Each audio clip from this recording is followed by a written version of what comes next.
todas e a todos. É um prazer revê-los.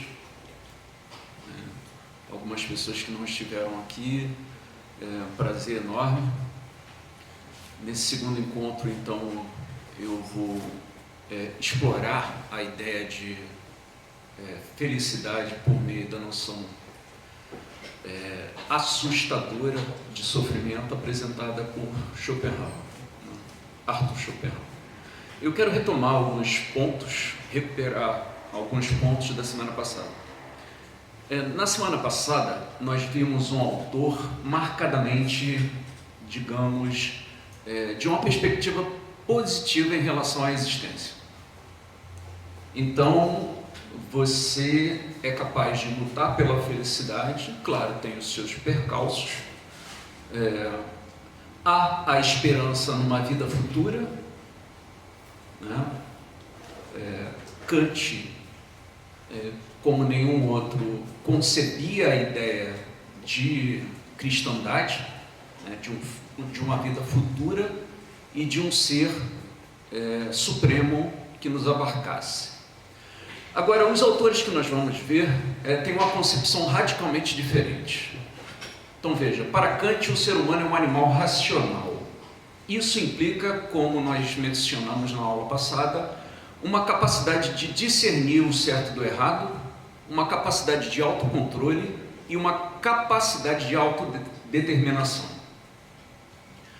A partir de agora nós vamos ver a ideia inusitada na história da filosofia de que o ser humano não é um animal racional. Essa é uma invenção do Ocidente. O ser humano é um animal movido por determinadas forças cegas, irracíveis, etc, etc. É isso que nós vamos ver. Lembro que essa tela de Van Gogh, ela não está meramente ilustrando o curso, ela atravessa o curso, né? Uma vez que o título é emblemático, me permitam recuperar, no portão ou no portal da eternidade, né? Esse foi o título dado por Van Gogh, não foi o título de O Velho Aflito, o Velho Triste, que são títulos que a gente encontra por aí, né? Foi uma tela pintada no momento de aparente esperança e renascimento para Van Gogh, ele saindo do hospício. 2 meses depois, ele atira contra o próprio peito. Então veja, foi uma coisa...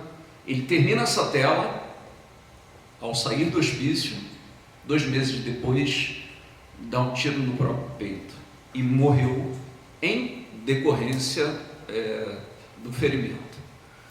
Pois bem, então a imagem por si só demonstra a ideia que depois é recuperada pelo filósofo Søren Kierkegaard: o ser humano é o único animal que se desespera. Olha, isso é extremamente profundo. O ser humano é o único animal que se desespera. Vou ter oportunidade de voltar a isso.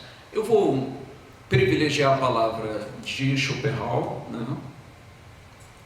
Mas antes eu quero ler um conto para vocês, curtíssimo, quero que vocês leiam comigo, evidentemente, de Franz Kafka, chama-se A Pequena Fábula. Então, na verdade são 2 momentos literários que eu quero começar para a gente discutir a questão do sofrimento em Schopenhauer. Então eu leio. Disse o rato, o mundo torna-se a cada dia mais estreito. A princípio era tão vasto que me dava medo.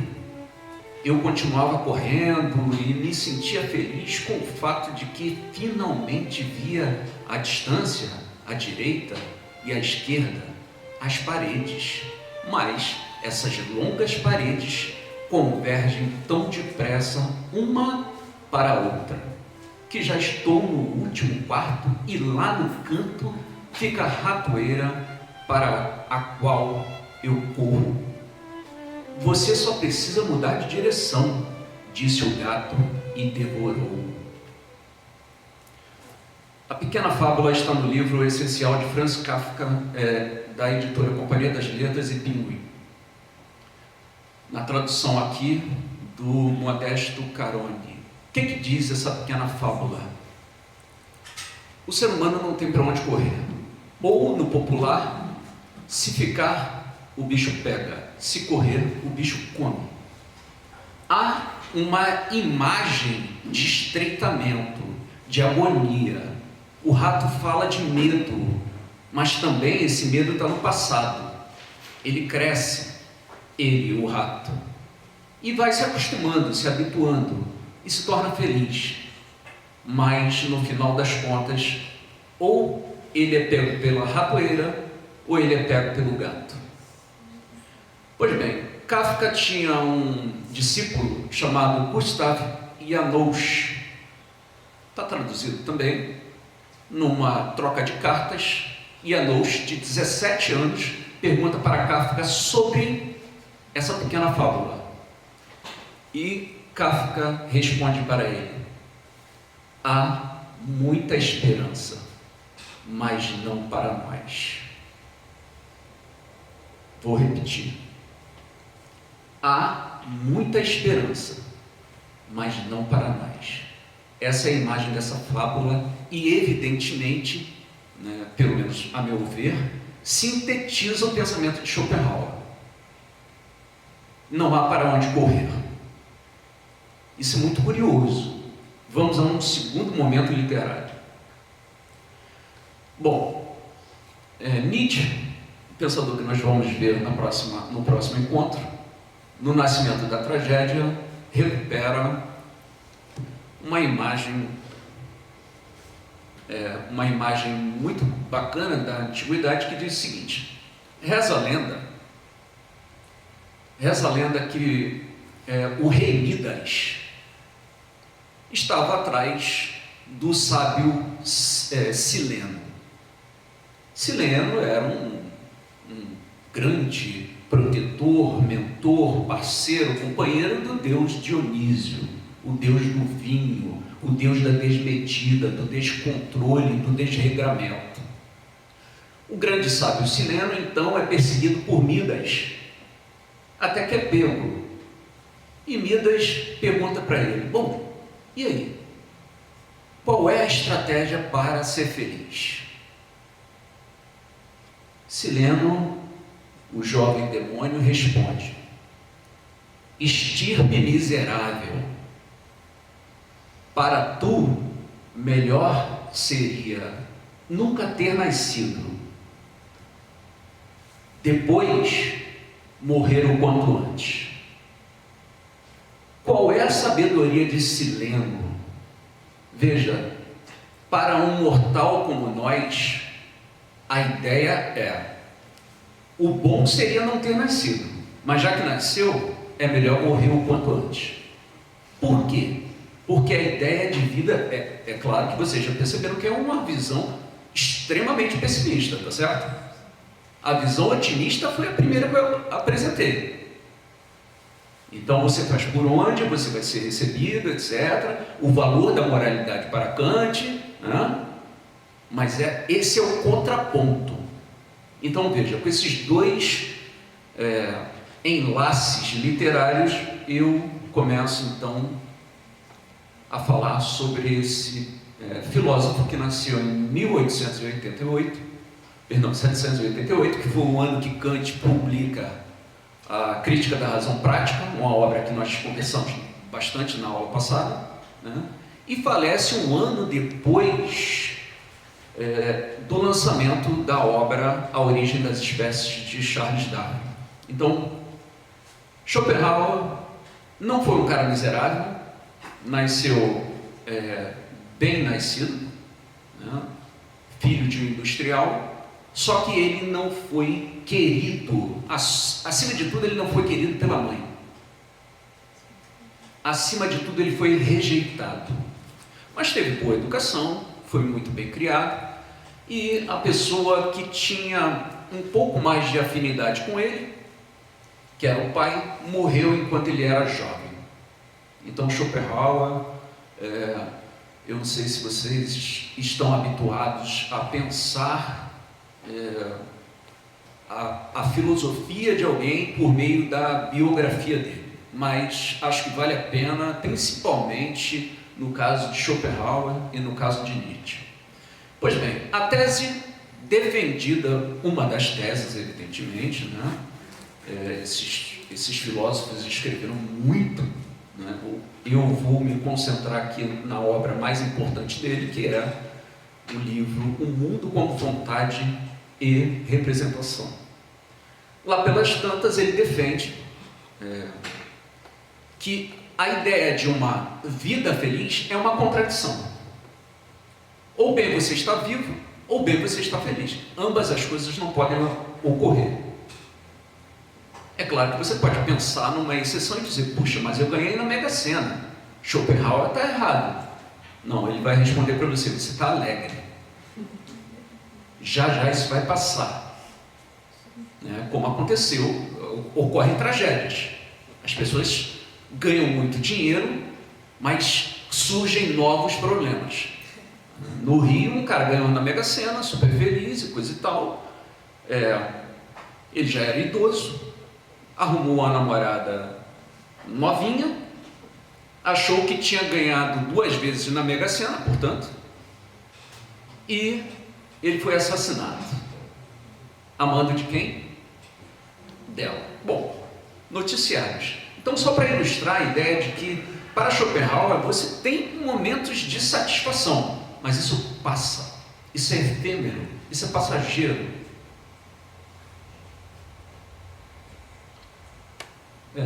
Me lembrei agora de uma frase de Nietzsche, que eu vou apresentar na aula, que bem, vocês sabem que Schopenhauer influenciou profundamente Nietzsche quando, em Leipzig, Nietzsche entra numa livraria e se depara com o livro O Mundo como Vontade de Representação.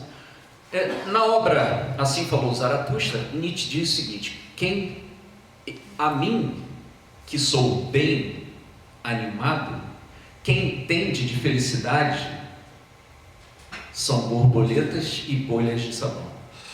Por que eu lembrei dessa passagem? Porque a ideia de felicidade para Schopenhauer é uma ideia muito efêmera, passageira, como uma bolha de sabão, magnífica, lindíssima. Aparentemente uma bolha de sabão é perfeita do ponto de vista geométrico. Se você olhar para uma bolha de sabão à luz do sol, você vai ver micro arco-íris. Isso é lindo. A vida, de fato, é lindíssima, mas ela tem essa peculiaridade de ser efêmera. Os momentos de satisfação e de contentamento, ainda mais passageiros, ainda mais velozes. A ideia por trás desses pensadores é essa.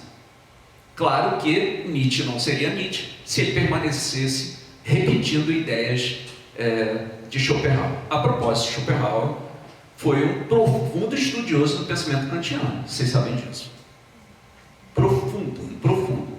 Mas também não seria Schopenhauer se ele tivesse permanecido no pensamento kantiano. Bom, então essa é a tese que eu vou desdobrar. Primeiro, vamos entender que Schopenhauer tem como interlocutor, acima de tudo, os pensadores do período helenista, que é aquele momento em que Alexandre o Grande já tinha dominado boa parte da Ásia próxima, né? Havia morrido, Aristóteles havia morrido, então por volta de 322 a.C. surgem escolas como o cinismo, o epicurismo, o estoicismo, e todos esses caras estão preocupados com a seguinte ideia: como eu devo proceder para ser feliz?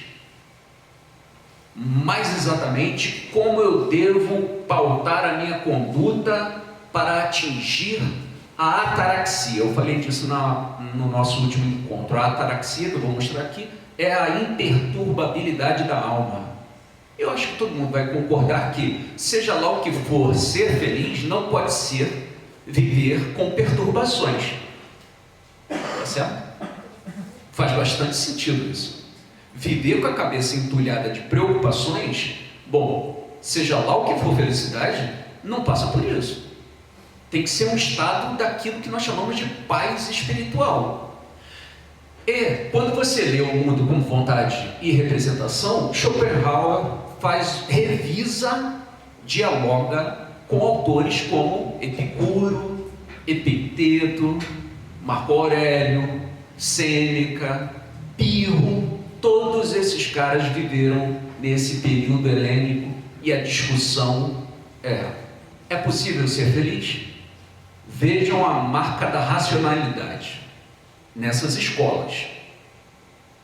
A marca da racionalidade. Em primeiro lugar, é possível, por meio da razão, ter um controle tal, se exercitar, que é a ascese, daí o ascetismo, um conjunto de técnicas e métodos que diversos religiosos usam para aplacar e controlar suas paixões, seus impulsos, seus desejos.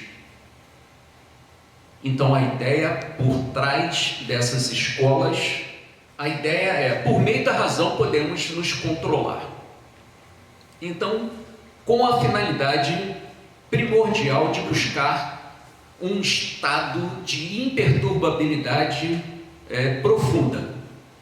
Ainda hoje vocês encontram em diversos monastérios o ascetismo, a ascese, esse conjunto de técnicas para atingir certa imperturbabilidade. A apatia também era um dos princípios racionais usados por essas escolas, que era, olha, você dá muita bola para as paixões, por isso que você sofre. Então você está dando asas para as paixões que vão te perturbar. Então segura a onda. A ideia do princípio de apatia é esse, é a não paixão, é não dar muito crédito para isso que nos desestabiliza. Então, por exemplo, o medo. A ideia, a crença por trás dessas escolas é: se você exercitar o seu espírito, você vai controlar suas paixões. Se você controlar suas paixões, você vai ter menos perturbações. Se você tiver menos perturbações, você será uma pessoa feliz. Então, para que complicar? Perfeito. Veja, eu estou apresentando com quem Schopenhauer está dialogando. É claro que a essa altura vocês sabem que Schopenhauer vai dizer: não concorda. Esse é o barato, da filosofia. Vem um, concorda, vem outro, discorda, e esse é o barato. Bom, aponia. A gente escuta por ali, para cá, que às vezes as pessoas imaginam que tem uma dor maior do que a que está verdadeiramente sentindo. Mas faço eco às palavras da Marisa Monte e digo que a dor é de quem tem. Então, para esses pensadores racionalistas do período helênico, vão dizer: controle-se, a dor não é tão grande quanto você imagina. Então vem um cara e quebra a sua patela e você dá um berro, e talvez Epicteto dissesse para você: segura a onda, segura a onda. Outro princípio, a afobia, tecnicamente, é o não medo, Criamos medos. Para esses pensadores, então, é possível reduzir as coisas. Por exemplo, Epicuro dizia: é vão temer a morte, por um motivo muito simples: todos nós vamos morrer e não há controle sobre isso. Então, para que viver se atormentando?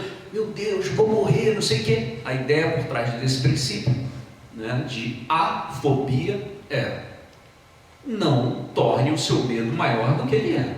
E isso você pode fazer um trabalho, é um exercício, do mesmo modo que fazer exercício físico é um exercício espiritual de autopreparação, para que você não dê muita bola para, por exemplo, os medos. E por fim, a autarquia, que é esse domínio de si, esse autocontrole. Só é verdadeiramente livre quem se basta, quem diz, para mim tá bom, isso é suficiente. É a simplicidade, hoje minimalismo, né? Então, um bordão contemporâneo, menos é mais, menos é mais. Veja, esses princípios são recuperados hoje por diversos gurus e alimentam a ideia de que podemos fazer exercícios espirituais e, portanto, sofrer menos, ou, se você for bastante disciplinado, você vai encontrar o estado de beatitude, que eu falei na última aula. A beatitude, no último encontro, a beatitude é esse estado permanente de contentamento, ou seja, é uma concepção muito específica de felicidade, a beatitude. Então você não está mais perturbado nem por seus medos, nem por suas paixões, suporta a dor, admite as coisas que você não tem controle e a vida que segue. Bom, Schopenhauer vai dizer que a concepção que esses filósofos têm é uma concepção de bonecos de madeira. Ele utiliza exatamente essa expressão em alemão. Holzen, Gleismann, é um boneco de madeira. O que é um boneco de madeira? Ele é duro. Ele é duro, acima de tudo ele é duro. Ele é áspero, talvez. Ele não sente. Não vai sentir dor. Talvez se você der um soco no boneco de madeira, nós é que vamos sentir dor. Bom, um boneco de madeira, portanto, ele não vive, ele não é um ser vivo. Um ser vivo, para Schopenhauer, aí começamos, é um sujeito que vive a flor da pele. Não é possível ser um ser humano e não ser um indivíduo que sinta com determinada intensidade. Amamos de uma forma intensa, sofremos de uma forma intensa e tudo isso nos perturba. É evidente que podemos, ao longo da vida, ter algum controle sobre isso. Mas a essa altura, as pessoas que estão aqui já sabem que é necessário um bom tempo de terapia para controlarmos certas coisas. Tá certo? Então você vai lá, o terapeuta vai te dizer, meu amigo, paciência. Vamos lá, vamos começar. E o processo vai se prolongando. Portanto, se é possível atingir a ataraxia, bom, esse deve ser um processo extremamente longo. E para Schopenhauer, impossível. Veja, é impossível. Vejamos por quê. Bom, aí eu vou ler algumas passagens que eu acho que, enfim, fico mais à vontade. E é uma passagem do segundo tomo do livro O Mundo como Vontade e Representação. Daqui a pouco eu falo sobre o título, né? Diz ele: a felicidade está sempre no futuro, ou ainda no passado. O presente podendo ser comparado a uma pequena nuvem escura que o vento sopra sobre a planície ensolarada. Tudo o que se encontra antes e depois da nuvem é claro. Só a nuvem lança sempre uma sombra. Por consequência, o presente é sempre insuficiente. O futuro incerto, o passado irrecuperável. Bom, qual é a ideia por trás disso daí? Todo mundo já viu essa imagem, pelo menos em desenho animado, né? E também nos deparamos com a expressão, pô, parece que eu estou com uma nuvem na cabeça, tudo dá errado, né? Pois bem, para Schopenhauer, uma das características que nós vamos ver que é a capacidade do ser humano representar as coisas e transitar no tempo, faz com que moremos no passado demais e moremos no futuro demais, o que torna o presente às vezes pouco degustável. Mas será que é possível nos livrar dessa nítida temporalidade? Ou seja, será que é possível para o ser humano não viver muito transitando no passado e no futuro? Então, todo mundo quer um bem futuro. Eu quero casar, quero passar num concurso público, quero ter filhos, quero ver o meu filho se formar, quero ver os filhos dos meus filhos. Se tiver muita sorte, eu quero ver os filhos dos meus filhos. E se tiver muita sorte, eu quero ter uma vida idosa saudável. Então, muitas coisas para o futuro, certo? Mas também muitas coisas do passado. Se existe uma criatura que fica remoendo o passado, somos nós. Em coisas como arrependimentos, remorso, rancor, ressentimento. Tudo isso está incluso no que Schopenhauer vai discutir. Então, claro que eu já dei algumas dicas, mas já vou explicar. A questão de sermos representacionais e a questão de sermos, com isso, temporais. Não só, somos também seres de reflexão. Já eu explico melhor. Vamos a mais 2 slides com as palavras de Schopenhauer. Tudo na vida nos ensina que a felicidade terrena está destinada a desvanecer-se ou a ser reconhecida como uma ilusão. Os dispositivos para isso encontram-se profundamente na essência das coisas. Assim, a vida da maioria das pessoas é breve e calamitosa. Então veja, só para a gente começar a dialogar, parece que essa coisa de felicidade para Schopenhauer não é possível, porque não condiz com a natureza das coisas, inclusive com a nossa natureza. A constituição humana, a natureza, a forma como nós somos, a nossa própria condição de criatura humana, não permite esse projeto chamado felicidade. A vida apresenta-se como um engodo constante. Vejam as palavras desse autor pessimista. Mas de um pessimismo que vocês vão julgar se é um pessimismo realista ou um pessimismo exagerado. A vida apresenta-se como um engodo constante. Tanto nas pequenas quanto nas grandes coisas, ela promete algo, não cumpre a palavra, a não ser para mostrar quão pouco era o objeto desejado. Assim, somos iludidos, ora pela esperança, ora pelo objeto de nossa esperança. Se a vida nos deu algo, então foi para pegar algo em troca. A magia da distância nos mostra paraísos que, como ilusões de ótica, somem quando nos lançamos a eles.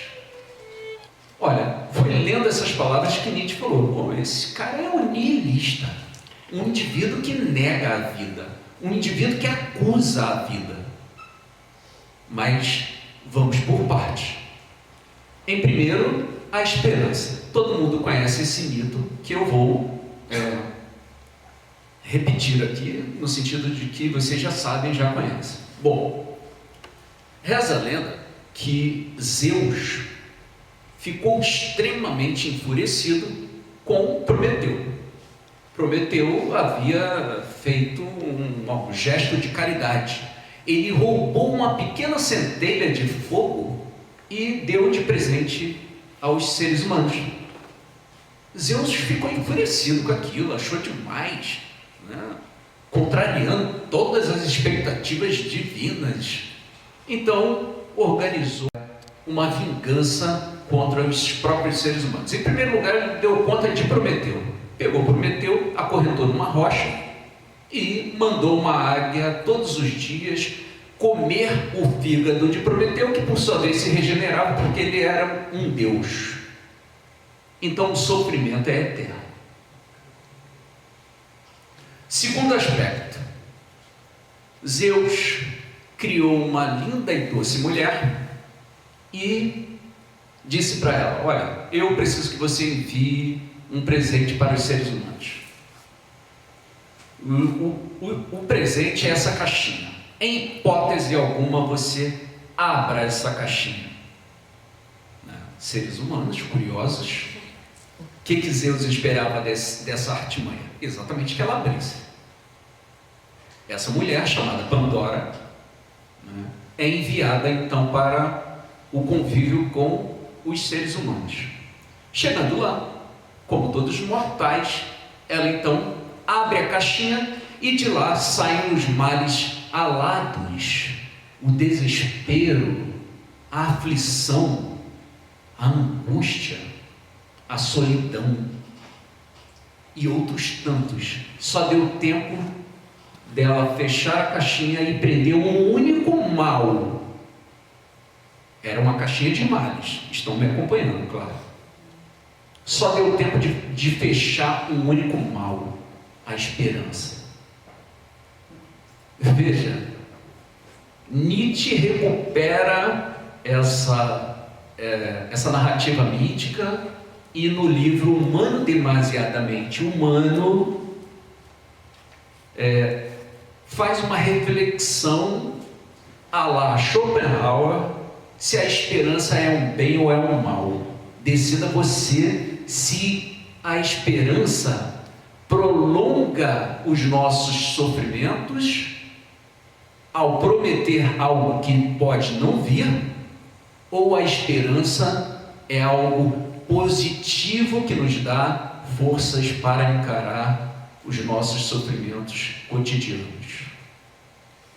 Então, na citação anterior, Schopenhauer vai apontar a esperança como um mal,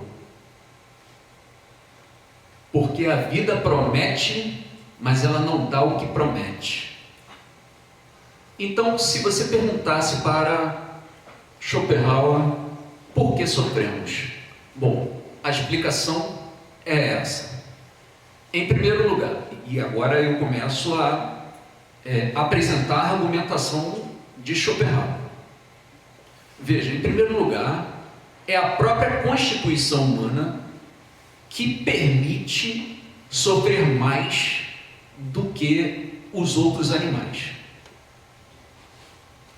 Então, em primeiro lugar, tudo vai convergir para a ideia de que somos seres que têm uma consciência plena da passagem, da finitude. Somos seres que temos uma consciência plena da nossa validade, do nosso prazo de validade, do nosso perecimento, como eu mencionei no nosso último encontro. De sermos seres, portanto, que se degradam, que se degeneram e que têm o seu fim inexorável. Mas como nós temos uma consciência plena dessa condição de finitude? Número 1, somos seres de representação. Qual é o título da obra? O mundo como vontade e representação. A palavra representação é extremamente importante. Vou repetir aqui um aspecto da aula posterior, porque, como eu já mencionei, vocês sabem, Schopenhauer era um estudioso do pensamento kantiano e Kant era um filósofo da representação. Nesse caso é ilustrativo recuperar a palavra em alemão, que é Vorstellung, composta pela preposição de, diante de, em frente a, e pelo verbo stellen, daí stellung, colocação. Stellen é colocar. Então, o ser humano tem a capacidade de representar, no sentido de colocar coisas diante de ou diante da mente. Isso é uma representação. Acontece que os outros animais também têm representação. mas não do modo como nós. Já já nós vamos ver esse número 1. Número 2, nós temos uma capacidade muito profunda, muito premente, muito forte, de observar os nossos estados internos, que é a reflexão, uma dobra sobre si mesmo. E somos capazes de observar os nossos estados internos a todo momento. E não só isso, somos capazes, por meio da reflexão, de manipular as representações. O que é o conceito, por exemplo, de espaço? É uma representação. Nós podemos manipular essa representação e é isso que nós fazemos na geometria, por exemplo. Então nós podemos criar representações de representações. Se vocês quiserem, conceitos abstratos de conceitos abstratos. Isso já é demais para um gatinho. Isso já é demais para uma vaca. Tá certo? Então veja, Schopenhauer, que escreve esse livro em 1818, veja, até aquele momento nós sabíamos muito pouco sobre os animais. Hoje já sabemos muito mais. Mas Schopenhauer admitia que os animais têm a capacidade de representar. Mas é um tipo de representação muito específica, que ele chamou de representação intuitiva, ou, se vocês quiserem, de intuição. E o segundo aspecto é que somos seres, o terceiro, perdão, é que somos seres de desejo. Bom, aí tem uma discussão, algumas pessoas falam, não, Schopenhauer não usou a palavra desejo. Usou 3 palavras de forma intercambiáveis. A palavra vontade, Wille, a palavra desejo, Wunsch, e a palavra querer, Wollen. 3 palavras com W. As 3 palavras são intercambiáveis e a ideia já sinalizada na obra O Leviatã, de Thomas Hobbes, não é possível não querer o que se quer. O título do livro, O Mundo como Vontade e Representação. Claro, vocês já devem ter descoberto que Schopenhauer entendia pela palavra vontade 2 coisas. Primeiro, uma força cósmica, que portanto domina tudo, inclusive a matéria inorgânica. E que nós, ao morrermos, vamos de fato voltar a um estado inorgânico. Olha aí, para quem já leu Freud, lembrou da pulsão de morte. Então, as coisas não morrem propriamente, elas só voltam para os seus estados. Aliás, aquela série Dark na Netflix trabalha muito com as ideias de Schopenhauer. Então veja, vontade no primeiro momento é uma força cósmica. A vontade no sentido de desejo e querer, que elabora as nossas motivações, é uma expressão dessa vontade cósmica. Eu não vou falar dessa vontade cósmica, porque vou fugir bastante do nosso tema. Mas a ideia de Schopenhauer a realidade é regida por essa força incontrolável chamada vontade. Daí o título do livro, O Mundo como Vontade e Representação. Enfim. Bom, tudo isso vai convergir para a nossa condição de temporalidade. Tudo bem? Passo a explicar então cada um desses 3 elementos. Volto para a finitude e a gente encerra. Bom, representação. Tudo o que eu já falei, mas de uma outra forma. Imagine essas vaquinhas ali, pastando. Elas estão mergulhadas no tempo imediato, nisso que a gente chama de presente. Essas vacas têm representações intuitivas, elas são capazes de reproduzir, reapresentar o mundo externo por meio dos seus dados sensoriais, visão, audição, paladar, etc. Nós também temos representações intuitivas. Nós somos capazes de perceber o ambiente imediato. Se está frio, se está calor, se eu estou desconfortável nessa posição ou não. Então, formamos uma representação a partir desses dados imediatos. É isso que significa, em Schopenhauer, intuição. Uma percepção imediata dos dados externos. Pois bem, então temos dois tipos de representação: as intuitivas e as abstratas. Verdadeiramente, a morte é uma representação abstrata. Então, eu posso falar de uma vida após a morte, de uma alma imortal. Alma imortal é uma representação abstrata, coisa que os animais, se têm, não demonstraram. Como demonstramos? Com a religião. Representações de representações que vão se tornando cada vez mais distantes dos dados imediatos, portanto da intuição, e vamos elaborando teorias de qualquer natureza, inclusive científica.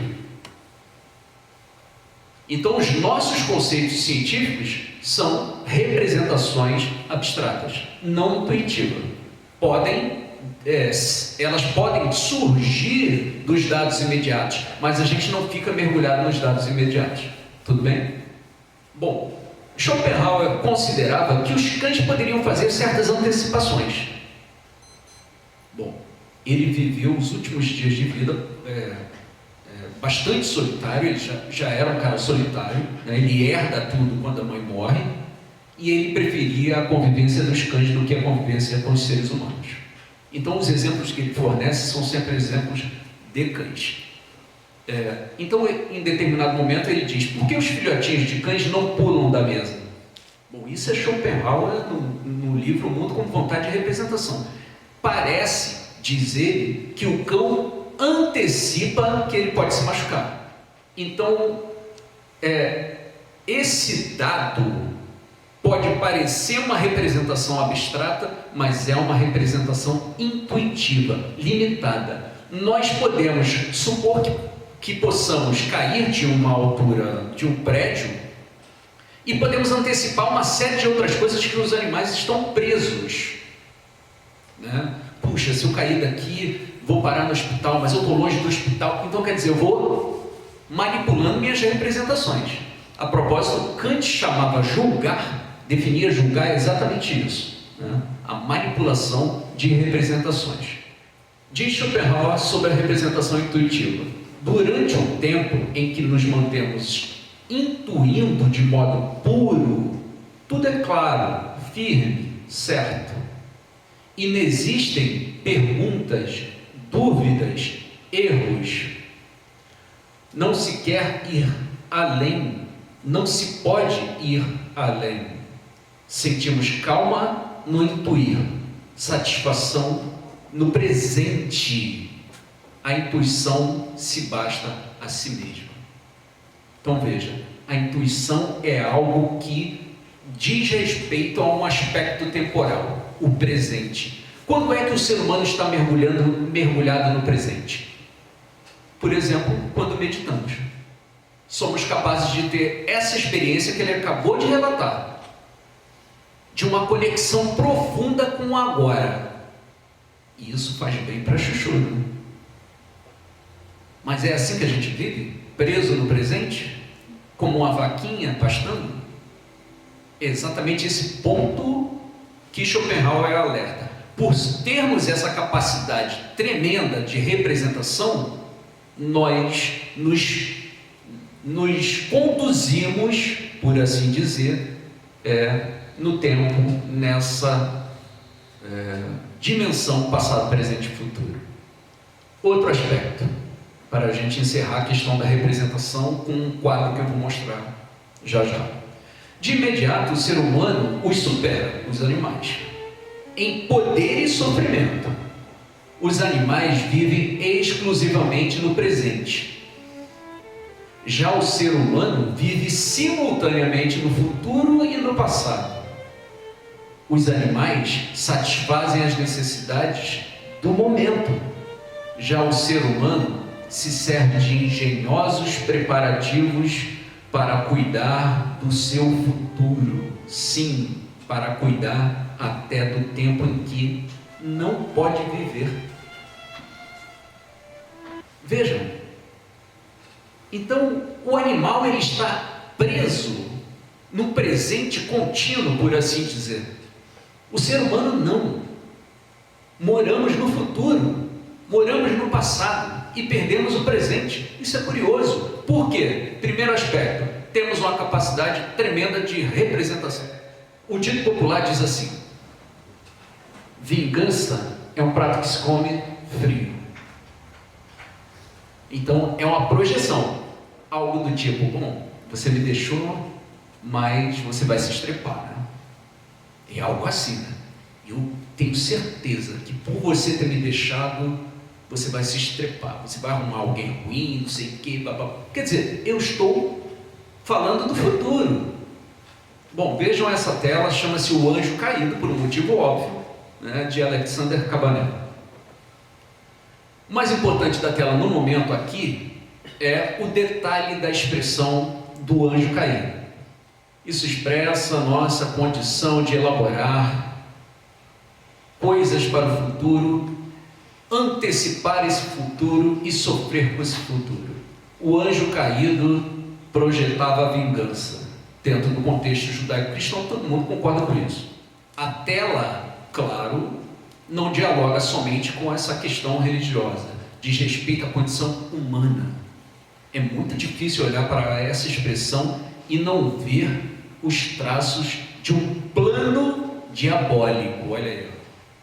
Mas o que é um plano diabólico a não ser projetar e pensar no futuro coisas ruins para determinadas pessoas? Então, quer dizer, somos capazes disso, e isso também nos faz sofrer. É difícil você encontrar uma tartaruga por aí que fique pensando: pô, ela me deixou, tomara que se estrepe, né? Não vai arrumar mais ninguém. Claro que não. Eu estou sendo absurdamente caricatural para exatamente pôr em relevo o conceito de representação de Schopenhauer, que é o conceito esmagador, decisivo. E assim dizer, os animais sucumbem por completa à impressão do momento, ao efeito do motivo intuitivo. Já o ser humano é determinado por conceitos abstratos, independentes do momento presente. Então, estamos além disso. Estamos muito além dessa condição. Ser feliz é algo desses cavalinhos aí. Está ali, saciando as suas necessidades, e verdadeiramente ele não está pensando: puxa, por que eu fui ficar com aquela égua?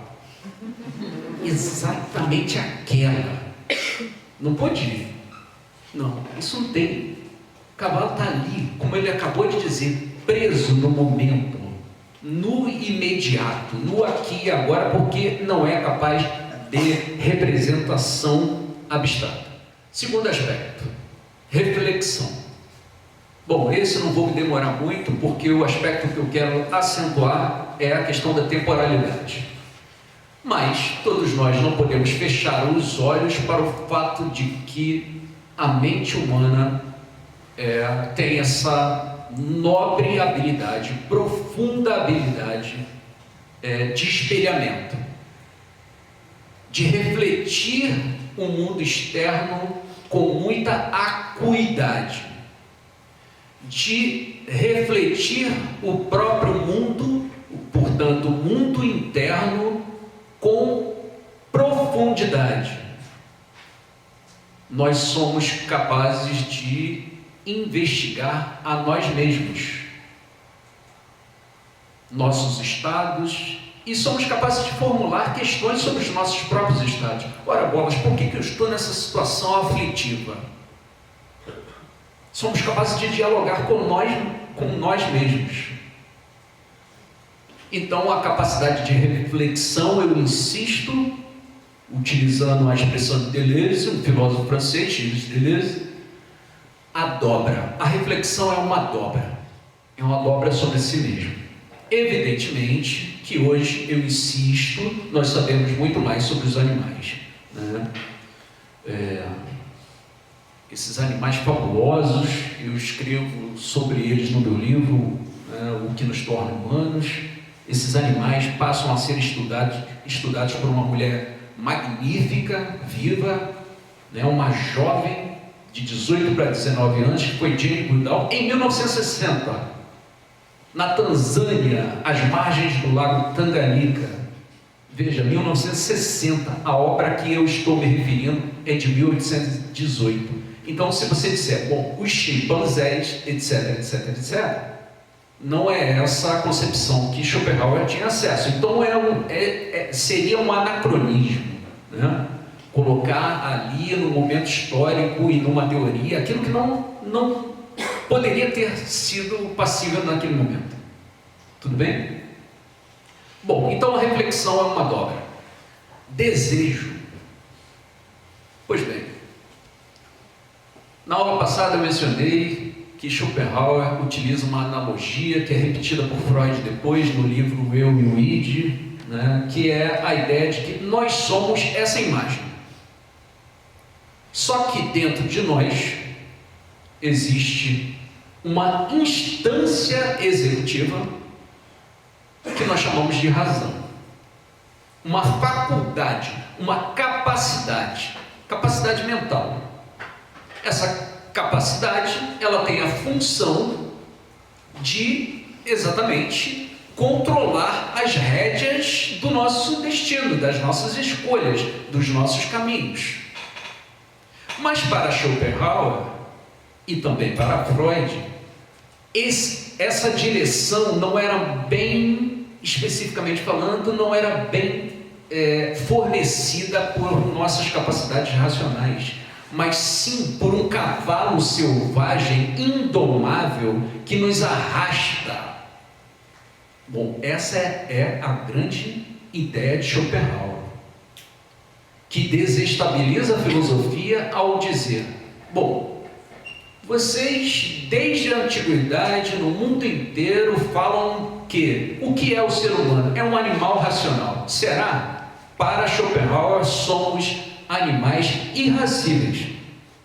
Repito as palavras de Hobbes: não é possível não querer o que se quer. Eu acho isso extraordinário. Isso não significa que inexoravelmente o que eu quero eu faço, não. Mas também isso não significa que os limites dos meus desejos são fornecidos pela razão, como queria Kant. Para Schopenhauer, você só não faz o que você quer porque há um contramotivo, também de ordem irracional. Por exemplo, para quem estava aqui na aula passada, vai lembrar, vou repetir o exemplo. Kant, no livro Crítica da Razão Prática, ele diz o seguinte: não há nada de irresistível para um ser humano, nada. Basta você colocar na frente dele uma forca e dizer, faz o que você acha que é irresistível e depois você vai ser enforcado. Aí Kant pergunta, qual seria a resposta desse indivíduo que diz, olha, é irresistível, eu não consigo me conter, vou fazer. Mas diante da forca o indivíduo hesita. Ao hesitar, Kant diz, está vendo como a razão é capaz de controlar? Schopenhauer vai dizer, não é a razão, é o medo. É o medo de morrer que é o contramotivo daquele desejo que foi refreado. Mas isso não é de ordem racional, como queriam também os filósofos do período helênico. Do helenismo, melhor dizendo, porque helênico é um adjetivo que diz respeito à Grécia, que era chamado de Elas, daí Helena, a mais bela das gregas, etc. Isso seguindo essa tradição, porque hoje nós sabemos que a filosofia ela surgiu em diversas culturas, em diversos lugares. mesmo na antiguidade. Não foi um milagre grego e etc, etc. Pois bem, então voltemos ao desejo.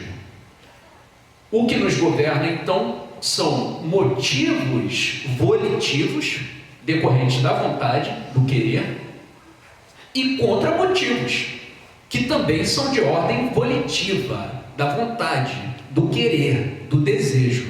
É isso que Schopenhauer defende.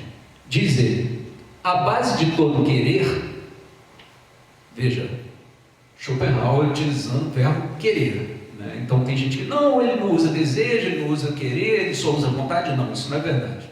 A base de todo querer é necessidade, carência, logo sofrimento, ao qual consequentemente o ser humano está destinado originalmente pelo seu ser. Veja, aí há uma definição. Todo querer, todo desejo, toda necessidade exprime algo que carecemos. Exprime uma carência. Exprime algo que falta e, portanto, nós precisamos buscar. Nós precisamos buscar a satisfação desse desejo. Nós precisamos buscar a satisfação dessa vontade. Nós precisamos buscar a satisfação desse querer. Isso, eu insisto, não significa que aquilo que eu quero eu satisfaço. Na verdade, muitas vezes não, né? Muitas vezes nós descobrimos que nós abandonamos nossos desejos. Mas por que abandonamos? Porque há contra-desejos. Bom, então sigam a seta, por favor. Cada desejo supõe uma satisfação, ou melhor, pressupõe a sua satisfação. Como Schopenhauer define felicidade ou sofrimento, ou, se quiserem, infelicidade? Se você satisfaz os seus desejos de forma rápida, ele diz, isso é felicidade. É uma definição muito pequena diante da magnitude da palavra felicidade, principalmente na história do pensamento ocidental. Agora, se você demora a satisfazer esse desejo, essa vontade, né? Tem essa expressão também, né? As pessoas ficam passando vontade, já escutaram isso? Aí vem um e diz, não passe vontade. Pô, estou com uma vontade de beber café. Poxa, não passe vontade. Mas o que a gente mais passa é vontade, né? Então, quando você passa vontade, no sentido de que a satisfação dessa vontade, desse desejo, desse querer é longo, é isso que Schopenhauer chama de sofrer. Puxa, estou com uma dor horrível no ombro, no joelho, na coluna, estou louco para isso passar logo, estou tomando remédio, fazendo terapia, não sei o que, papapá. Não passa, mas o que eu mais desejo, não vejo a hora, é de satisfazer esse desejo. Dores emocionais que, em função da nossa capacidade representativa, são muito maiores do que as dos animais. Tá certo? E o mais interessante para Schopenhauer, se por um lado satisfazer rapidamente é a felicidade, não satisfazer é a infelicidade, cada vez que você satisfaz um desejo, outros 1000 desejos estão para ser resolvidos, satisfeitos. É necessário umas 3 vidas, né, para dar conta dos nossos desejos. Então, para Schopenhauer, surge o tédio. Queria muito entrar na faculdade. Entrei. Queria muito me formar. Me formei. Queria muito casar. Casei. Queria muito para ser feliz ter filhos. Tive. Queria muito para ser feliz ter netos. Tive. Queria muito. Não para.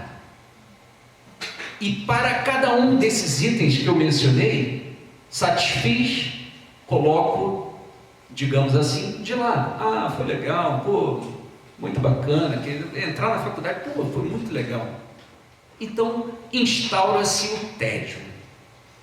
que já já eu volto a falar sobre ele, né? Esse horror ao vazio, já mencionado por Kant, e que esses 4 autores não vão deixar debaixo do tapete. O ser humano tem horror ao vazio.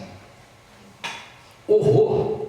Vamos ver como Schopenhauer lida com isso. Bom, aí tem essa citação maravilhosa que ele diz lá no primeiro tomo. O jogo da passagem continua entre desejo e a satisfação, e entre esta e um novo desejo, cujo transcurso, quando é rápido, se chama felicidade, e quando é lento, se chama sofrimento. Então, está respondida aí a pergunta: o que é que esse autor entende por ser feliz e por sofrimento? Agora vamos detalhar ainda mais. Fechamos então esse primeiro aspecto a respeito da nossa constituição, da nossa própria natureza, do nosso modo de ser, né, de uma forma livre, que é ter uma capacidade representacional enorme, uma capacidade de reflexão profunda e uma capacidade de desejar e de querer que é, como dizia Machado, insaciável. O último slide, eu peço que vocês tenham paciência, mas o último slide dialoga exatamente com essa noção de Machado de Assis. O ser humano é uma criatura insaciável. É isso que Schopenhauer nos apresenta. Bom, eu falei que ia fechar com a ideia de tempo. Isso é muito importante para Schopenhauer. Schopenhauer, como vocês sabem, influenciou uma corrente contemporânea, uma corrente filosófica chamada existencialismo. Então, Heidegger, Sartre, e tantos outros, o próprio Kierkegaard, refletem sobre, cada um a seu modo, evidentemente, refletem sobre o peso da condição existencial humana, que é profundamente diferente da existência de um animal diferente de nós. Pois bem, o tempo, para Schopenhauer, pelas razões já apresentadas, as nossas capacidades, o tempo então aparece com muito relevo. Agora, nós podemos ter experiências temporais diferentes. Claro que isso depende, evidentemente, do arranjo da sociedade. Claro que isso depende também dos nossos próprios estados internos. Então, uma coisa que, por exemplo, era extremamente divertida, hoje pode já não ser mais. Eu adorava assistir filmes, mas agora eu acho um tédio. Por que um tédio? Um tédio é essa experiência de que o tempo passa vagarosamente. Sinônimo de tédio: monotonia, enfado, a sensação de que o tempo não se arrasta. O tempo também pode ser experimentado de uma forma acelerada, que é bem a atmosfera contemporânea. E, evidentemente, você tem para todos os gostos.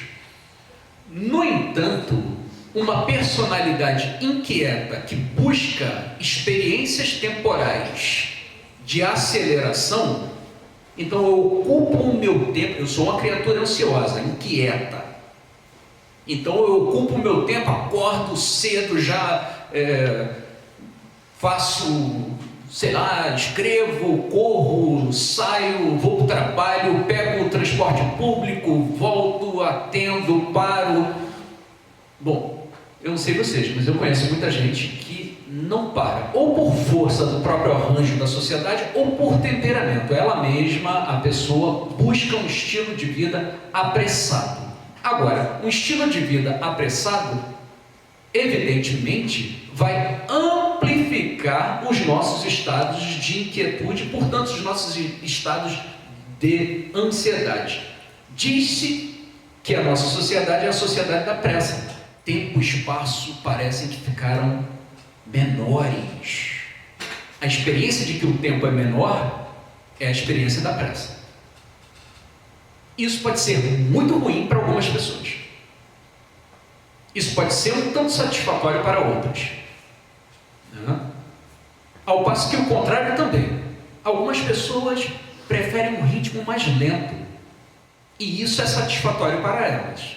De qualquer forma, esse modo de lidar com o tempo, com a nossa temporalidade, portanto, está relacionada com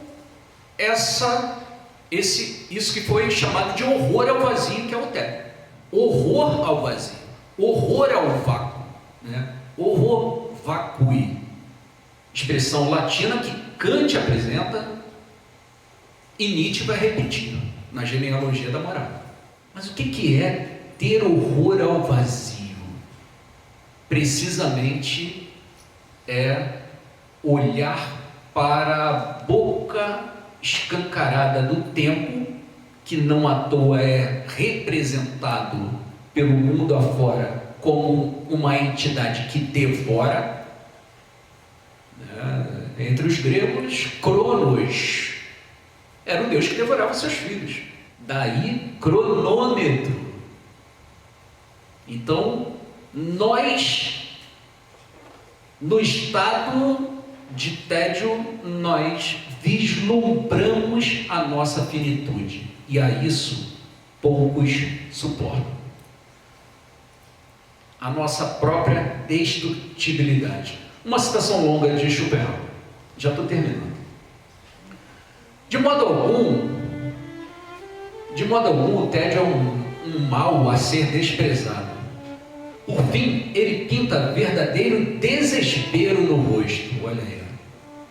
Ele faz seres que se amam tão pouco como os humanos, frequentes vezes procurarem-se uns aos outros e torna-se assim a fonte da sociabilidade. Olha o que o cara está falando. O tédio é a fonte da nossa vida social. Então eu busco as festas, os encontros, para não sofrer de tédio.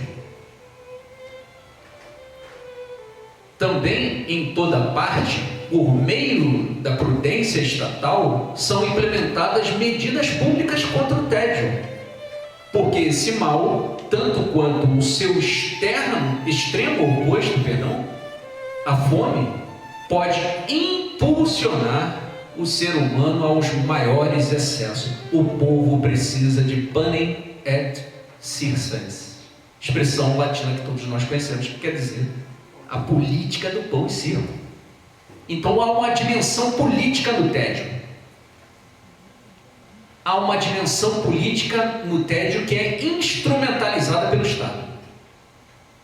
Olha que coisa interessante, né? Eu acabei de ler as palavras do próprio Schopenhauer.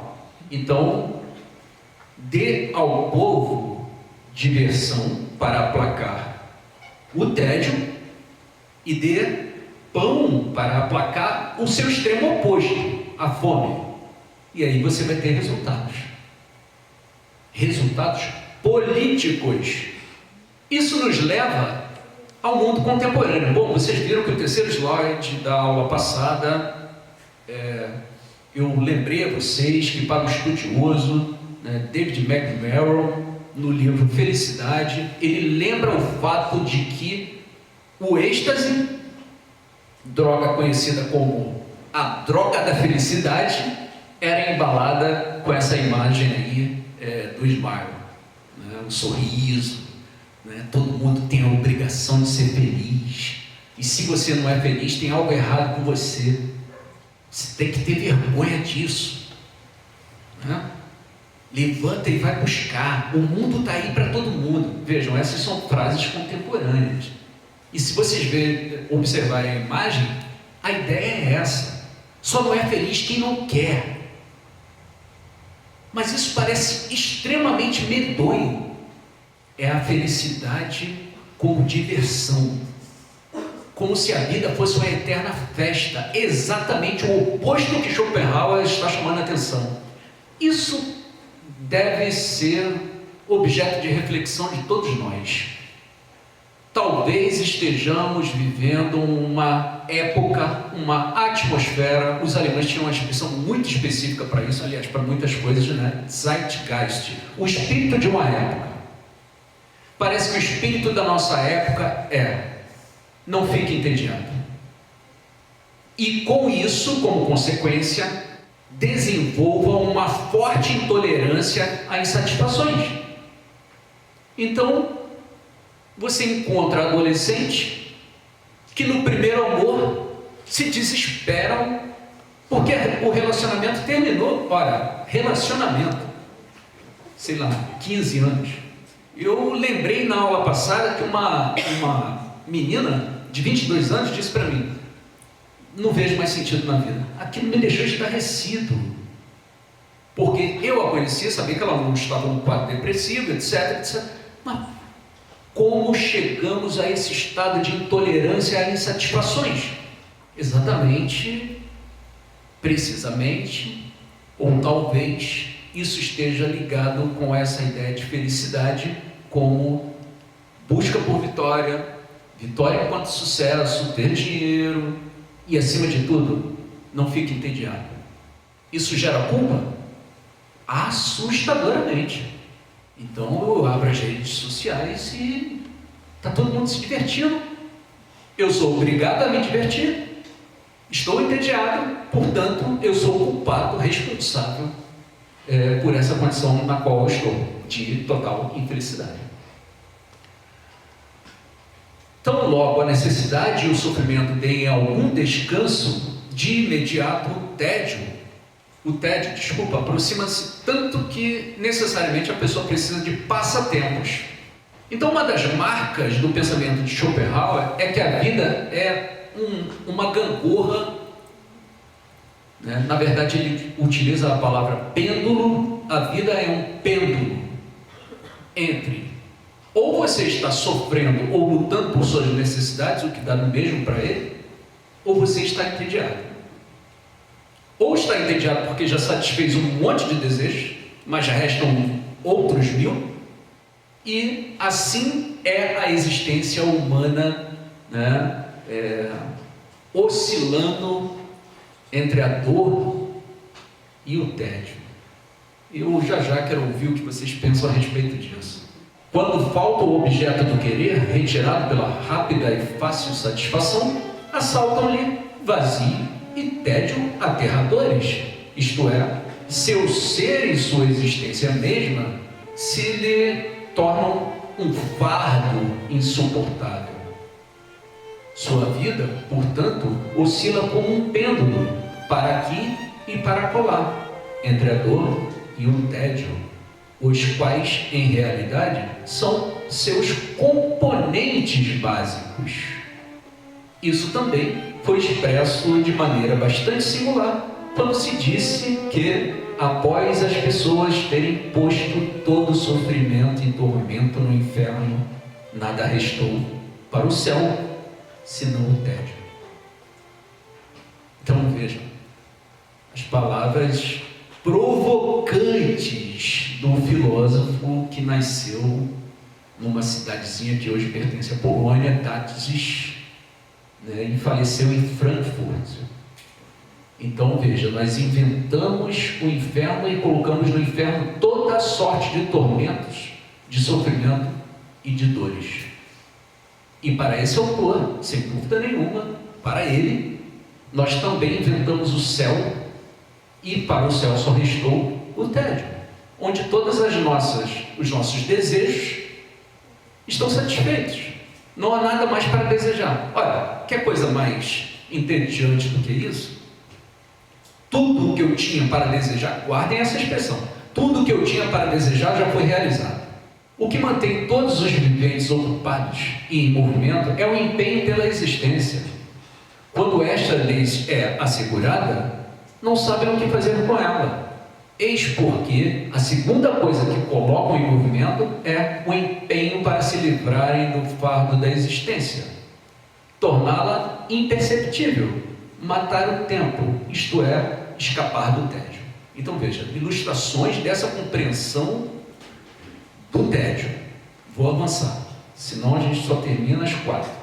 Bom, aí uma coisa muito interessante também sobre a questão da temporalidade, que é a questão da solidão. Eu vou dizer uma coisa para vocês, já volto à citação. Há um discurso, Eu não sei se vocês pararam para pensar nisso, mas há um discurso contemporâneo de elogio à solidão.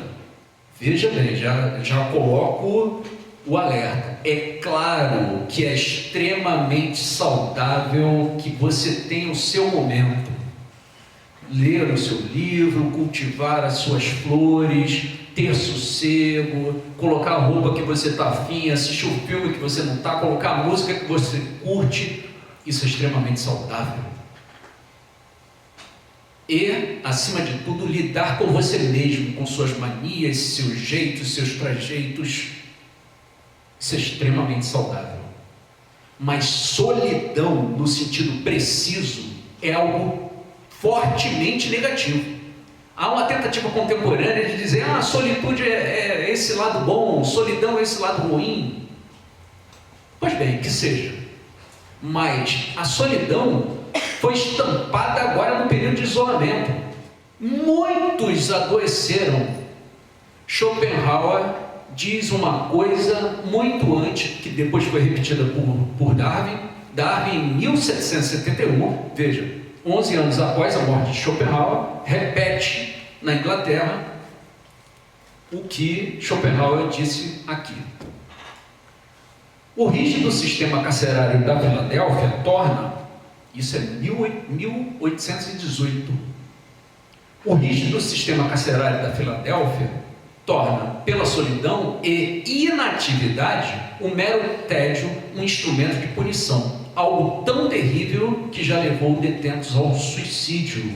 Ora, assim como a necessidade é a praga constante do povo, o tédio é a praga constante do mundo abastado. Na vida burguesa, o tédio é representado pelo domingo e a necessidade pelos outros dias da semana. Bom, por que a solitária é o castigo maior dos criminosos? É isso que Charles Darwin repete ecoando as palavras de Schopenhauer. Por que é um baita de um castigo pegar o preso, que já está preso, e colocá-lo em estado de, palavra contemporânea, isolamento? O isolamento é cruel, nós sabemos.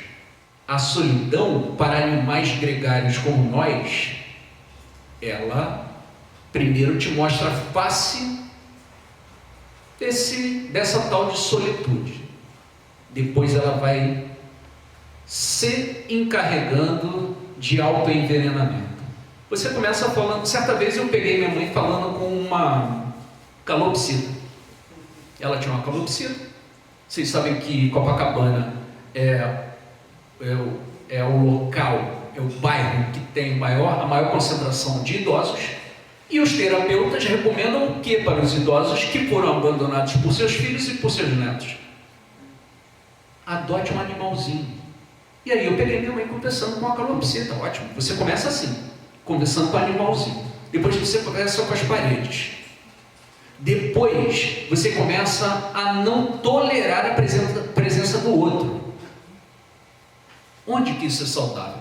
Então, temos que refletir sobre o impacto da solidão, que é também algo vinculado à questão do tédio, e, portanto, vinculado à questão da temporalidade. Nós temos o costume de abandonar os nossos idosos.